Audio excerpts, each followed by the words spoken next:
Hello and welcome to Maths with Jacob.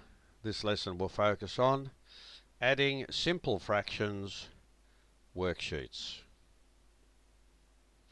So this video presents a few slides where we get some practice on how to add simple fractions, and the rule is, remember, if you saw the previous lesson, all we do when the denominators are the same, you just add the numerators together and keep the denominator the same. So for example, if we look at this simple one here, notice the two denominators are the same. All you do then is add the two numerators up and you put that answer over the denominator. You leave the denominator as 7.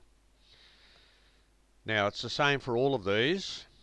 Okay, all of those are very, very similar. Now it says simplify where possible. Now in some cases you'll get fractions, for example, where you'll see that both the numerator and denominator, say, are even numbers. That's when you get the final answer. So you know that they can be divided by 2. Or they might be divided by 3, whatever the case. So you have to change the answer into a simpler version. That's if it's possible. So let's see the next slide. Now this one is very, very similar, except there are more fractions involved, but the concept or the idea is exactly the same. In each case, the first thing you do is check the denominators. They're all the same. The answer is yes.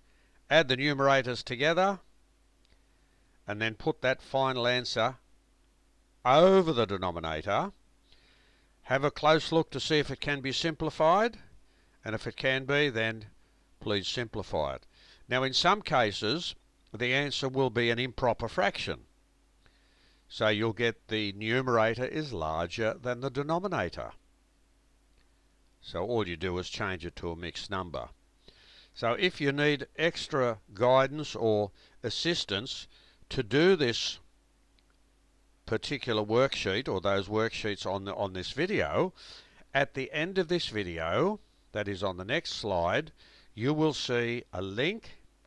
Now when you click on that link, that will take you to the lesson on this topic and it will explain how to do it. So this video has introduced us to the idea of adding simple fractions. In this particular case, all the denominators are the same, in which case all we do is add the numerators together, and when we get the final answer, we can simplify if required, which means you can divide the numerator and the denominator by a particular number, or you can change the fraction from an improper fraction to a mixed number.